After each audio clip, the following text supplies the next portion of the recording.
Prajwal Revanna pen drive ಕೋಲಾಹಲ ಪ್ರಕರಣಕ್ಕೆ ಸಂಬಂಧಪಟ್ಟಂತೆ ಕಾಂಗ್ರೆಸ್ ಪ್ರತಿಭಟನೆಯನ್ನ ನಡೆಸಲೇ ಸಾಗ್ತಾ ಇದೆ. ಇವತ್ತು ಹುಬ್ಬಳ್ಳಿಯ ಖಾಸಗಿ ಹೋಟೆಲ್ ಮುಂಭಾಗ ಜೆಡಿಎಸ್ ಹಾಗೆ ಕಾಂಗ್ರೆಸ್ ನಡುವೆ ಜಟಾಪಟಿ ನಡೆದು ಹೋಗಿದೆ. ಖಾಸಗಿ ಹೋಟೆಲ್ ಮುಂದೆ ಕಾಂಗ್ರೆಸ್ ಪ್ರತಿಭಟನೆಯನ್ನು ನಡೆಸ್ತಾ ಇತ್ತು. ಈ ಸಂದರ್ಭದಲ್ಲಿ ಜೆಡಿಎಸ್ ನಾಯಕರ ನಡುವೆ ಗಲಾಟೆ ನಡೆದು ಹೋಗಿದೆ. ಇದಾದ ನಂತರದಲ್ಲಿ ಕುಮಾರಸ್ವಾಮಿ ಅವರ ಕಾರಿಗೆ ಕಾಂಗ್ರೆಸ್ನ ಕಾರ್ಯಕರ್ತರು ಮುತ್ತಿಗೆ ಹಾಕುವ ಪ್ರಯತ್ನವನ್ನ ಕೂಡ ಮಾಡಿದ್ದಾರೆ. ಅಲ್ಲಿ ಇದ್ದ ಕಾಂಗ್ರೆಸ್ ಕಾರ್ಯಕರ್ತರನ್ನ ಪೊಲೀಸರು ವಶಕ್ಕೆ ಪಡೆದಿದ್ದಾರೆ. ಕಾಂಗ್ರೆಸ್ ನಡೆಯನ್ನ ಖಂಡಿಸಿ ಜೆಡಿಎಸ್ ಕೂಡ ಪ್ರತಿಭಟನೆಯನ್ನ ಮುಂದುವರೆಸಿದೆ. ರಸ್ತೆಯಲ್ಲೇ ಕುಳಿತು ಜೆಡಿಎಸ್ನ ಕಾರ್ಯಕರ್ತರು ಪ್ರತಿಭಟನೆಯನ್ನ ನಡೆಸ್ತಾ ಇದ್ದಾರೆ.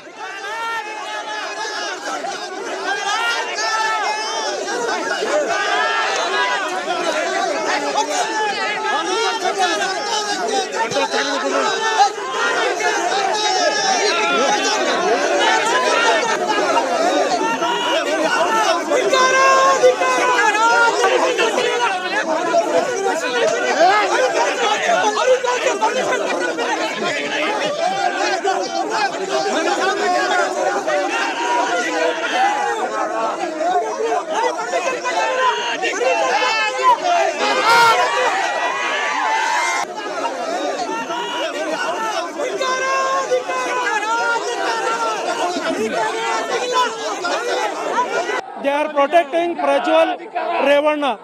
Devagowda family is protecting him and they have sent him out of India. He should be brought back. That is our demand. They are protecting Prajwal Revanna.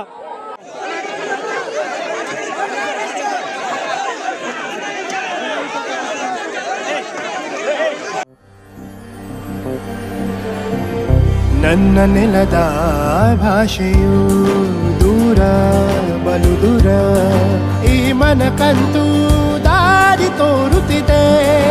ಆ ಭಾಷೆಯದೇ ಬೆಳಕು ಬೆಳಕುವ ಬೆಳಕು ಬೆಳಕುವ. ದೂರ ಎಷ್ಟೇ ಹೋಗಿ ಈ ಭಾಷೆಯಿಂದ ದೂರವಾಗಲಾರಿರಿ. ವಿಮಲ್, ನಮ್ಮ ಭಾಷೆ ಕೇಸರಿ.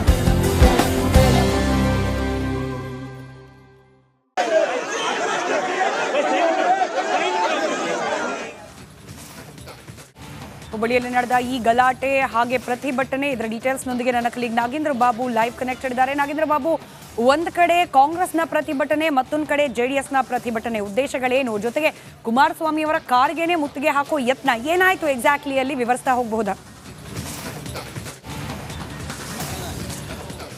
ಸ್ಮಿತಾ, ನೋಡಿ, ಇವತ್ತು ಹುಬ್ಬಳ್ಳಿಯಲ್ಲಿರುವಂತಹ ಒಂದು ಖಾಸಗಿ ಹೋಟೆಲ್ನಲ್ಲಿ ಜೆಡಿಎಸ್ ಪ್ರಮುಖ ಮುಖಂಡರೆಲ್ಲರೂ ಕೂಡ ಸೇರಿ ಒಂದು ಕೋರ್ ಕಮಿಟಿ ಮೀಟಿಂಗನ್ನು ನಡೆಸ್ತಾರೆ. ಕೋರ್ ಕಮಿಟಿ ಮೀಟಿಂಗ್ ಆದ ಬಳಿಕ ಸುದ್ದಿಗೋಷ್ಠಿಯನ್ನು ನಡೆಸಿ ನಾವು ಪ್ರಜ್ವಲ್ ರೇವಣ್ಣ ಅವರ ಮೇಲೆ ಈಗ ಏನು ಕೇಳಿ ಬಂದಿರುವಂಥ ಆರೋಪದ ವಿಚಾರವಾಗಿ ನಾವು ಅಮಾನತನ್ನು ಮಾಡಿಟ್ಟಿದ್ದೀವಿ. ಇಲ್ಲಿವರೆಗೂ ಕೂಡ ತನಿಖೆ ಆಗಿ ತನಿಖೆಯ ಸಂಪೂರ್ಣವಾದಂಥ ವರದಿ ಬಹಿರಂಗ ಆಗೋವರೆಗೂ ಕೂಡ ನಾವು ಅಮಾನತನ್ನು ಮಾಡಿದ್ದೀವಿ ಎನ್ನುವ ವಿಚಾರವನ್ನು ಪ್ರಸ್ತಾಪ ಮಾಡ್ತಾರೆ. ಈ ಸುದ್ದಿಗೋಷ್ಠಿ ಆದ ಬಳಿಕ ಈ ಒಂದು ನನ್ನ ಎಡಭಾಗದಲ್ಲಿ ಒಂದು ಕಟ್ಟಡ ಇದೆ. ಈ ಕಟ್ಟಡದ ಪಕ್ಕದಲ್ಲೇ JDS ಮತ್ತು BJP ಕಾರ್ಯಕರ್ತರ ಒಂದು ಸಮಾವೇಶ ಕೂಡ ನಡೆಯುತ್ತೆ. ನೋಡಿ, ಈ ಒಂದು ಕಟ್ಟಡದಲ್ಲಿ ಈ ಸಮಾವೇಶ ಮುಕ್ತಾಯಗೊಂಡಿದೆ. ಈಗ ಸಮಾವೇಶ ಮುಕ್ತಾಯಗೊಂಡು ಎಲ್ಲರೂ ಕೂಡ ಈಗ ಕಾರ್ಯಕರ್ತರು ಆಗಮಿಸಿದ್ದಾರೆ.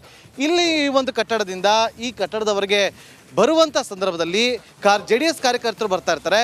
ಅದೇ ಸಂದರ್ಭದಲ್ಲಿ ಕಾಂಗ್ರೆಸ್ನ ಕೆಲ ಕಾರ್ಯಕರ್ತರೆಲ್ಲರೂ ಕೂಡ ಈ ಒಂದು ಭಾಗದಿಂದ ಬಂದು JDS ಕಾರ್ಯಕರ್ತರ ಮೇಲೆ ಚಪ್ಪಲಿಯನ್ನು ಎಸೆದ್ರು ಅಂತೇಳಿ ಈಗ JDS ಕಾರ್ಯಕರ್ತರನ್ನು ಆರೋಪ ಮಾಡ್ತಿದ್ದಾರೆ.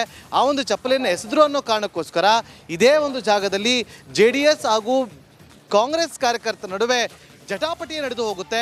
ಅಲ್ಲಿದ್ದಂತಹ ಸುಮಾರು ಒಂದು 5-6 ಜನ ಪೊಲೀಸರು ಒಂದು ಕಡೆ JDS ಕಾರ್ಯಕರ್ತರನ್ನು ತಡೆಯೋದ್ರಲ್ಲಿ ಹರಸಾಹಸವನ್ನು ಪಡ್ತಾ ಇದ್ದಾರೆ, ಮತ್ತೊಂದು ಕಡೆ ಕಾಂಗ್ರೆಸ್ ಕಾರ್ಯಕರ್ತರನ್ನು ಕೂಡ ತಡೆಯೋದ್ರಲ್ಲಿ ಒಂದು ರೀತಿಯಲ್ಲಿ ಹರಸಾಹಸವನ್ನೇ ಪಟ್ಟರು. ಸುಮಾರು ಅರ್ಧ ಗಂಟೆ ಕಾಲ ಈ ಒಂದು ಜಾಗದಲ್ಲಿ ಬಿಗುವಿನ ವಾತಾವರಣ ನಿರ್ಮಾಣ ಆಗುತ್ತೆ. ತಕ್ಷಣ ಇಲ್ಲಿದ್ದಂಥ ಇನ್ಸ್ಪೆಕ್ಟರ್ ಹಿರಿಯ ಅಧಿಕಾರಿಗಳಿಗೆ ಇದಕ್ಕೆ ಸಂಬಂಧಪಟ್ಟಂತೆ ಮಾಹಿತಿಯನ್ನು ಕೊಡ್ತಾರೆ. ತಕ್ಷಣ KSRP ಸಮೇತ ಇಲ್ಲಿಗೆ ಆಗಮಿಸುವಂತಹ ಹಿರಿಯ ಅಧಿಕಾರಿಗಳು ಕಾಂಗ್ರೆಸ್ ಕಾರ್ಯಕರ್ತರನ್ನ ವಶಕ್ಕೆ ಪಡೆದುಕೊಳ್ಳುವಂಥ ಕೆಲಸವನ್ನ ಕೂಡ ಮಾಡ್ತಾರೆ. ಸೊ ಆ ಸಂದರ್ಭದಲ್ಲಿಯೂ ಕೂಡ JDS ಕಾರ್ಯಕರ್ತರು ಹಾಗೂ ಕಾಂಗ್ರೆಸ್ ಕಾರ್ಯಕರ್ತರ ನಡುವೆ ಜೋರ ಮಟ್ಟದಲ್ಲಿ ವಾಗ್ವಾದಗಳು ನಡೆಯುತ್ತೆ, ಜಟಾಪಟಿ ನಡೆಯುತ್ತೆ, ಒಂದು ರೀತಿಯಲ್ಲಿ ತಳ್ಳಾಟ ನೂಕಾಟ ಕೂಡ ನಡೆಯುತ್ತೆ. ಹೇಳಬೇಕು ಅಂತಾರೆ ನೇರವಾಗಿ ಪೊಲೀಸರು ಈ ಒಂದು ಗದ್ದಲವನ್ನು, ಬಿಗುವಿನ ವಾತಾವರಣವನ್ನು ತಿಳಿಗೊಳಿಸೋದ್ರಲ್ಲಿ ಒಂದು ದೊಡ್ಡ ಮಟ್ಟದಲ್ಲಿ ಹರಸಾಹಸವನ್ನು ಕೂಡ ಪಡ್ತಾರೆ. ಆ ಬಳಿಕ ಕಾಂಗ್ರೆಸ್ ಕಾರ್ಯಕರ್ತರನ್ನು ವಶಕ್ಕೆ ಪಡೆದುಕೊಂಡು KSRP ವಾಹನದಲ್ಲಿ ಅವರನ್ನು ಕರೆದುಕೊಂಡು ಹೋಗುವಂಥ ಕೆಲಸವನ್ನು ಕೂಡ ಮಾಡ್ತಾರೆ.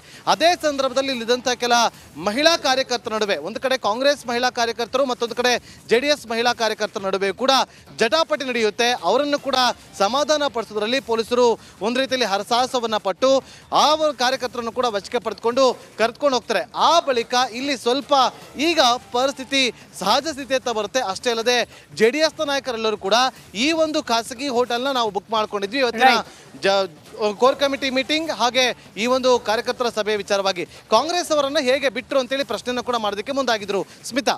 ರೈಟ್ ಧನ್ಯವಾದ ನಾಗೇಂದ್ರ ಬಾಬು.